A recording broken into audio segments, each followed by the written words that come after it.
Assalamualaikum warahmatullahi wabarakatuh. Saya Daniel Handoko, nomor metrik PRI 93162.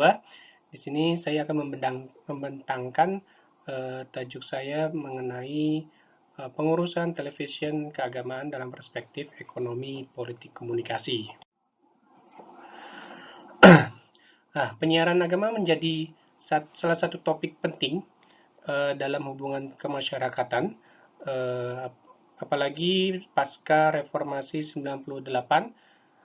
Ramai orang membuat media yang mana dulu zaman Orde Baru ya sangat sulit sekali untuk membuat media. Setelah reformasi, ramai orang membuat media sendiri, bahkan NGO (National Government Organization), Nahdlatul Ulama, dan Muhammadiyah, organisasi keagamaan yang terbesar di Indonesia, meluncurkan televisi berbasis agama.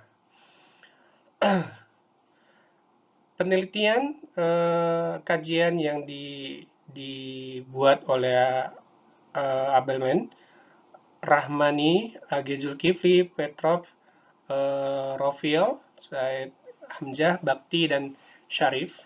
Mereka para scholar yang meneliti berkenaan media dengan agama. Abelman dia mengkaji mengenai media agama pada tahun 1987 dengan 1988, bagaimana komodifikasi program-program agama dan dampaknya terhadap masyarakat. Kemudian Rahmani juga mengkaji program keagamaan, namun dia mengkaji pada media mainstream, artinya media non-agama.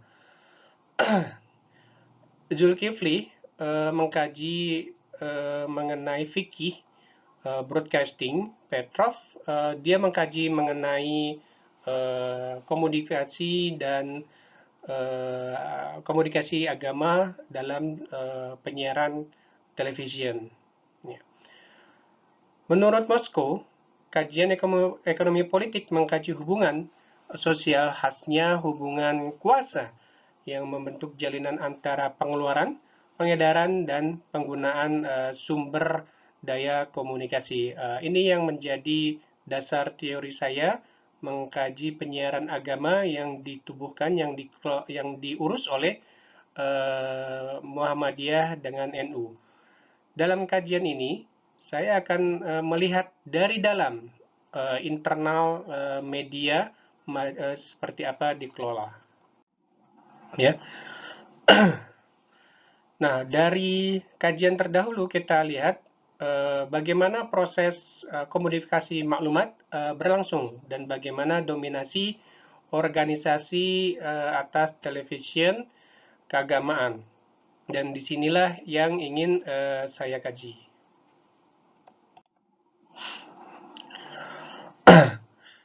Research objektif, ya, kajian ini ingin mengetahui proses komunikasi informasi atau maklumat dalam TV keagamaan, TV Muhammadiyah dengan TV 9 NU, TV Nusantara, serta bagaimana dinamika yang terjadi, dinamika kepemilikan yang terjadi di dalam dua stasiun televisi itu.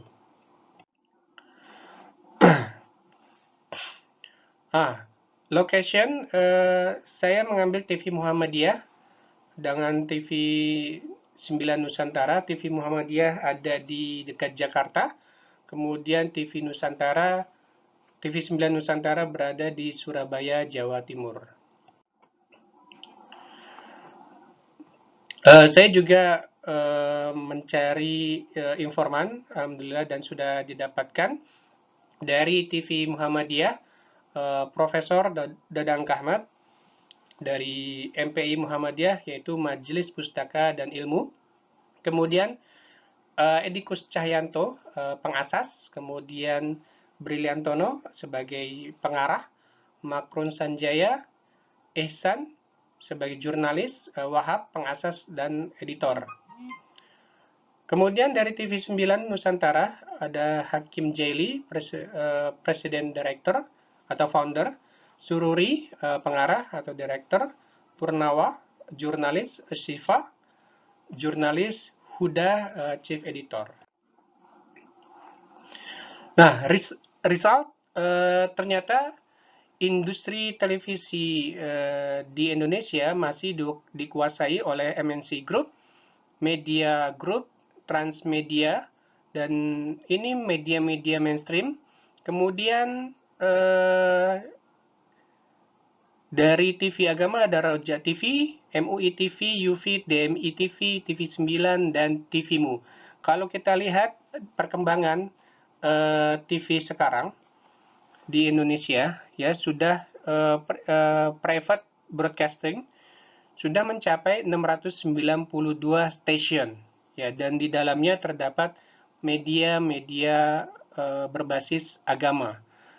Dan ini sumber terbaru dari Suruhanjaya Komunikasi Indonesia.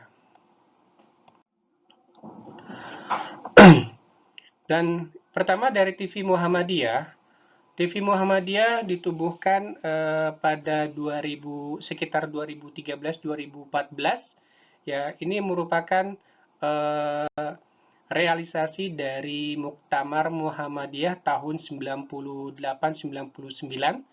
Ya, ternyata TV Muhammadiyah berada di bawah organisasi Muhammadiyah melalui Majelis Pustaka dan Ilmu. Kemudian dari segi ownership, ya, TV Muhammadiyah dimiliki juga oleh perguruan tinggi Muhammadiyah. Ya, sekitar ada 12 perguruan tinggi Muhammadiyah, ya. Dan kemudian struktur dalam televisi Muhammadiyah ini, direktur dipilih oleh Majelis Pustaka dan Ilmu. Ya, kemudian dia akan bekerja selama 5 tahun, periode 5 tahun, dan juga setiap 1 tahun sekali ia akan mengalami pergantian. Bukan pergantian, maksud saya mengalami evaluasi. Ya. Kemudian TV Muhammadiyah ini juga selalu berada di bawah kendali Majelis Pustaka dan Ilmu, juga perguruan tinggi Muhammadiyah sebagai pemegang saham terbesar. Nah, dari program-program yang sudah didapatkan, yang sudah dibentuk, ya, berkaitan dengan nilai-nilai yang sudah atau yang ada di dalam visi dan misi TV Muhammadiyah.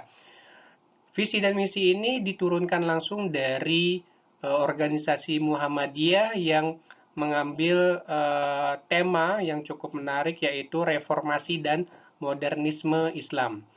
Ya, jadi dalam setiap pemberitaan, ya, dalam membuat program, ternyata TV Muhammadiyah juga mengedepankan kemajuan dan modernisme Islam. Ya, ini berada diimplementasikan dalam bentuk program seperti Tarjih Menjawab, Tuntutan Akhir Zaman, ya, di mana nilai-nilai Muhammadiyah mengedepankan pada anti kekerasan, anti penindasan, eksploitasi alam, dan lain sebagainya. Nah, kalau kita lihat dari TV 9 Nusantara, ya, TV 9 Nusantara ternyata dibangun atau ditubuhkan dari pengurus wilayah Nahdlatul Ulama Jawa Timur. Kemudian pemilik pemegang saham lainnya adalah PT Nusantara Utama 9 dan PT Siantar Group. Ya, menariknya di sini, walaupun dia mendeklar sebagai TV Islam, ternyata dalam kepemilikannya, yaitu salah satu pemegang sahamnya Siantar Group ini, mereka beragama selain Muslim, yaitu beragama Hindu. Nah, melalui syarikat ini, ya, mereka menginvestasikan, memberikan funding kepada TV 9 Nusantara yang betul-betul dia TV Islam. Namun menurut Presiden Direktur Hakim Jaili, ada kesepakatan di mana pihak Siantar Group hanya membina atau lebih kepada aspek bisnisnya, bukan aspek kontennya. Nah, kontennya TV9 berkaitan dengan tradisional Islam yang ada di Indonesia, yaitu Nahdlatul Ulama yang memang secara ciri khasnya adalah tradisional Islam di Indonesia. Nah, dari TV9 ini terdapat 5 nilai yang selalu diguna pakai dalam membuat program dan pemberitaan, seperti tasawuf, moderat, kemudian i'tidal, keadilan, kemudian tasamuh, toleransi, tawazun, keseimbangan, ya, amar ma'ruf nahi mungkar, ya. Tapi dengan ciri khas tradisional, ya, memungkinkan mereka untuk membuat program-program yang sesuai dengan karakteristik Nahdlatul Ulama, ya, seperti kiswah, ya, kiswah event, ya, berkaitan dengan pengajian-pengajian, kemudian Banawa Sekar, kemudian Deres Kitab Kuning. Ya, jadi konten-konten atau kandungan-kandungan dalam program mereka lebih banyak mereka menggunakan istilah-istilah Nahdlatul Ulama yang memang mengedepankan ciri khas tradisional Islam di Indonesia. Nah, dari sini kita bisa lihat bahwa kepemilikan dalam televisi agama itu sepenuhnya tidak diatur secara khusus, namun juga kepemilikan mengacu kepada undang-undang penyiaran yang hanya mengatur media-media mainstream. Secara konten pun juga sama, ya. Secara konten sebetulnya sudah ada undang-undang atau peraturan yang berada di Kementerian Agama, ya. Namun tidak ada penguatan dalam hal kandungan program television, sehingga media-media keagamaan lebih banyak mengacu kepada nilai-nilai yang mereka anut sendiri. Kemudian dari segi konten production television, ya, kajian ini sejalan dengan Zulkifli, ya, bahwasannya diperlukan fikih broadcasting atau fikih penyiaran yang mengatur bagaimana undang-undang atau bagaimana kandungan program televisi keagamaan itu selaras dengan ajaran agama. Kemudian hal ini diperkuat juga bakti bahwa konten agama seharusnya lebih menyeluruh, lebih mengglobal, supaya lebih diterima oleh seluruh masyarakat. Nah, kesimpulan dari conclusion dari kajian ini adalah format dalam program penyiaran agama masih bervariasi menurut dari nilai-nilai yang mereka anut sendiri. Mungkin secara garis besar, secara mengglobal ajaran agama dipakai dalam format penyiaran agama, namun diperlukan keseragaman supaya ajaran agama itu tidak diselewengkan atau tidak diarahkan kepada hal-hal yang negatif. Yang kedua, maslahat jurnalisme.